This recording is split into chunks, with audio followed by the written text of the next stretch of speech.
What's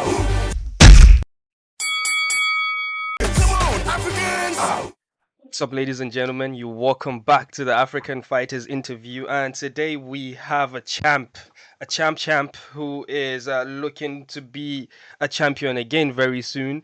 That's none other than Demate Pena. Demate Pena, you're welcome to the show, my brother. Thank you so much for having me. I really appreciate it, bud. Yeah. So, without taking too much of your time, we're just gonna get straight into it. So, Pena, you would be in a fight, in RS5. RS, ladies and gentlemen, if you don't know, RS is a promotion down in France, run by Fernand Lopez. You might know him as Francis Ngannou's former manager. But this show, RS5, what is so special about it for us African fight fans, basically, is that we have one of the greatest African champions ever to be in a main event. Yeah, we do believe. I don't know, Demata, did you see the list we made of the top 10 best African champions of all time? Yeah. Of course I did. Yeah, I did. Yeah. So, thank you. you're welcome. You're welcome. So, RS5, guys, it's gonna happen in Dome de Paris. That would be on April 16. And in the main event, we have Demate Pena making his most anticipated return into the MMA cage to challenge Lapis for the Bantamweight Championship. Demate Pena, before we just get into that fight, there are a lot of people out there that think you're South African, right? So can you just can you just tell them what you are? Well, I live in South Africa. I've been here for a very long time, but I am from Angola. Okay, That's where I was born, and oh, so I was born in Angola, and then, yeah. At what age did you move to South Africa? I think I was 7. Oh, so 7, 8, yeah, and then now I'm like 32, so it's a long time. Yeah, well, I guess they might not be yeah. they might not be wrong calling you South African because that amount of time is a lifetime basically. So with that out of the way, Demate Pena, you've been out of action for a long while since 2017. A lot of people have been anticipating your return, me included, all African Fights fans that are very smart included as well. So how many years now? 5 years later now, you're gonna make an appearance again, and this time out of African soil in France, main event, bantamweight title. What should we expect? I think most people, they're expecting obviously someone to come back and then not be as good as what they were before. But I honestly believe I'm going to be better this time. You know, I've a lot to fight for, and I have a lot of people to prove wrong. But I believe I did that with my rematch with Syed, which was my last fight. And then I feel that I'm just a better fighter. I think that maturity that you gain from getting older, realizing that there's more to life besides fighting, then you decide to fight still, makes you realize that, you know, you're doing this not just necessarily as a selfish thing, but to prove to other people that it can be done. Even though I hadn't fought for so long, I'll still be able to come in there and dominate. And I feel that's what I'm going to do. Okay. I saw a message on your Instagram where you said this guy. I think maybe you saw an interview or you saw something. The guy is saying he doesn't know what you expect, something along that line. Can you tell us through your thought process of you making that post? Why did you make that post? So basically, he had an interview himself and his brother, and then it was Fernand and another French guy at some combat show. He was saying that, yeah, he thinks I'm good, but his level is just so high. That's what he was saying. And I'm thinking to myself, like, come on, man. Like, I've seen his fights. He's a good fighter, yes, but the level that he's saying is not a level that nobody's ever seen. It's not like a Peter Yan. Peter Yan's level is high. You know, Peter Yan is a good fighter. He's the world champion in the UFC. If he speaks like that, you can think, yeah, you know, it makes sense. Maybe who else like that you feel like this guy is like unbelievable. Yeah. But it is what it is, man. So I feel that he is a good fighter. He uses his range really well. He's got long hands, but it's not like a level so high that you think, oh my gosh, this guy's unbelievable. You know? Okay, I see what you mean. So but then you obviously you said you've studied his fights. You've seen what he can do. You've seen his strength and his weaknesses, basically. Without throwing anything away about your game plan, how do you see yourself beating him? I think, in honest truth, I'm very realistic with myself. I understand that he's like the favorite guy there in France, is the top boy. And Hmm. even the way Eras is promoting the fight, they're just pushing him a lot more, rightfully so. So I have to make sure that I go there in and I fight him. I can't, I have to go there as a contender, so to speak. It's a vacant title, but I need to go there as a contender, and I need to push the fight. Make sure that I'm constantly striking on the feet, engaging the takedown if need be aggressive on the ground, and then so I need to really fight hard for this fight. I can't play the way I used to play in EFC, where I was the champion, and if you want the belt, you need to take it from me. So I feel that this is a fight that I need to go and take that belt, because obviously the judges will be biased for their local boy. So I feel that I need to really go out there and be dominant, and that's what I want to do. I'm going to dominate this guy from the beginning to the end. Okay, you said something that caught my attention about the way the French media are promoting the thing. Do you think that the matchmakers in Ares put you in this position to lose? Did you think they were overlooking you when they did this matchup? Absolutely. I mean, Fernanda, I mean, thank you so much for the opportunity. I'm really glad I'm fighting there, but it's his coach. The Hmm. owner of the promotion is his coach. And then he obviously, and I think when they did the countdown here, one of the other guys came here, they mentioned that Fernand thinks that, what's his name? Lapilos is very good, and his level is too high comparing to mine. I'm always thinking like, these guys have no idea, man. Like, yeah, so Yeah. so naturally I think it's a position where they want to just him to beat a guy that's undefeated and then look good, but there's no ways, man, that I'm that guy. Yeah. I remember my first championship fight in EFC as well. They gave me a guy that was really doing so well. He had like 5, 6 fight winning streak, was a top guy to become champion. And then they thought, let's just give it to this Angolan kid that barely knows how to fight. Then I surprised him, and that's what's going to happen. Lapilos is going to go in there. He's going to be confident naturally in the beginning. But as the fight goes on, he's going to see how tough I am, how strong I am, how resilient I am.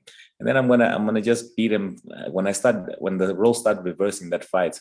He's just gonna realize that it's not gonna happen for him, man.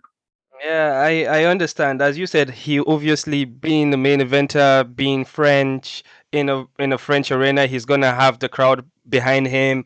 So Yeah, you would crowd, you all his yeah, teammates, family. yeah, so you would not only be fighting him per se, you'd be fighting the basically the crowd, and then you'd always also be wary of the judges as well, being they are from there. Not that I'm saying that they would do anything funny, but yeah, there would be that. But think speaking about Fernand Lopez, a great job he's doing with MMA down in France. He is the almighty French MMA. When it comes to French Yeah, MMA, he is absolutely. like, yeah, top dog there. But about you accepting to fight in Ares, I was wondering, how did that come about? How was the negotiations? Was it like you knowing that your comeback fight, were you like it has to be for a title? How was it like? How did the communication start between you and them, Fernand Lopez and their team? How was that like, please? So basically, I was supposed to be fighting now in UAE Warriors when Sylvester just fought now, and then Hmm. that was the plan. But it was taking very, very long for them to get me an opponent. And then in UAE Warriors, you normally only get an opponent, let's say 2 weeks, 3 weeks before the fight. So I was like getting a little bit, irritated, because I think in my previous fights, I always knew my opponent like a month or two before.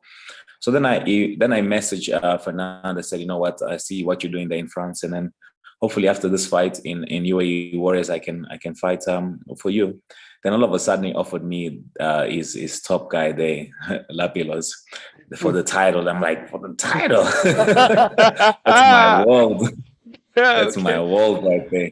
Okay. So then I thought, you know what? Let me just fight this fight in UAE, and then rightfully, then I'll hopefully maybe come back and fight. Then my opponent was not. I wasn't getting an opponent. Then I told my manager, I said, you know what? It's a great opportunity to fight this guy. He's fought in the UFC. Beating him sets me up so well, man.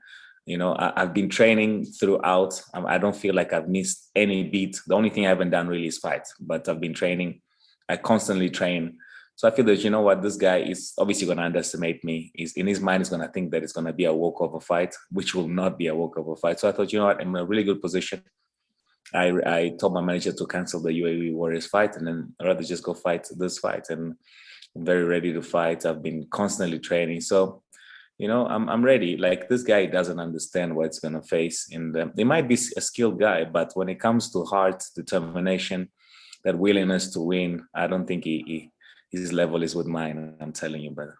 Okay, yeah, absolutely. I do believe you, champ. I do believe you. But speaking about your future plans, I don't know. I would not ask you to tell me what your contract situation is. But can you now fighting in RS? Let's say you win the title. Does that mean that you could also go to UAE and still fight under the banner, or how is the situation for you now? So no, it's basically a 4 fight contract, Mm-hmm. or I think 1 year as well. No, 1.5 or so years. If I'm not mistaken. Mm-hmm. But there is a UFC clause in the Ah. contract. So if you get a UFC contract, you can obviously go fight in the UFC. Oh. So that's a bonus. And then Yeah. now the way it's looking, hopefully Dricus wins his next fight, and maybe we get a UFC either in Nigeria, maybe in Cape Town. Yeah, So it'll be I was, cool go- to get called up in the UFC. Yeah, I was gonna get to that. I was just leaving that to the end because I would actually want to hear your thought about Gastelum versus Dricus, because there's this thing about I can see about Oh, Dricus, yeah. yeah. So there's this thing I can see about MMA fighters down in South Africa. I can see this brotherhood you guys got over there. I really don't sitting from the outside, I would say I can see there's a brotherhood, and then recently there's been a surge of opportunities for South African MMA fighters out of African soil. We can see Chipfumbu just had a brilliant win in UAE. Faiz had a win over there. There's also Gorimbo that's going to be fighting for the welterweight African title, and then there's you fighting for the bantamweight title, and now Dricus du Plessis is fighting Kevin Gastelum at the UFC Yeah. 273 main And event. also Don Madge as well Yeah, in the Don Maj as well. Mhm. He's going to fight in PFL as a main eventer. So so And the uh Bokang Masinyani is Oh fighting yeah, one oh yeah, championship. yeah. Bokang just got he's fighting for number one contender fight. Just happened, I think, 2 days ago now. So Correct. yeah. So how would you Yeah. say? How would you say? Obviously, the future of South Africa MMA is looking bright right now. I don't think I can remember a time where we see so many activities going on outside of EFC. So how would you predict the future of South African MMA? Are there some killers out there that we don't know about that we should pay attention to, or what's going on now? No, absolutely. We have a lot of talent here in South Africa, and I think this brotherhood is only more apparent now because everyone is fighting in different organizations. But when we are all fighting EFC, there's so much rivalry here between the guys. I mean, it's unbelievable. But at least now, I think the guys are more relaxed. They understand that we're not all fighting in one promotion. There's not this idea of now only EFC is the top dog. So I think it's more open now. And then here in South Africa, we actually have a lot of talented coaches, striking, wrestling, grappling. The only problem now I find is that guys are still reluctant to go train with other guys. It was more so because everyone was fighting each other. But I think now going forward, more guys are more relaxed going to train other places. They understand they won't fight each other. So I think that's where the growth of South African mixed martial arts is leading to. Like for me, I train in many gyms. I understand that most of the guys are not finding errors or the sword, so it's more relaxed as well. And they're more relaxed when you go there, and then they know that all your guys are not fighting UFC anymore. It's like it's more different. I think that growth is going to be more apparent the next year or so. Yeah. Well, we are all in for it. We'll be watching very, very closely, and we wish you all the best in the main event, RS5. We'll be watching very closely, and we just hope all these the activities that the South African fighters are doing right now is gonna open more doors for African fighters to come through, most especially in areas. UAE doing a brilliant thing with the UAE Africa thing, giving us opportunities out there. It's something good to see. So yeah, so would I say, I'll just ask you just last question. Would I say that you're being 32 years old, you have an opportunity to be a champion in Aris. Would you say, do you still have UFC as like the ultimate goal, being there or being a champion? What's your ultimate goal in MMA right now?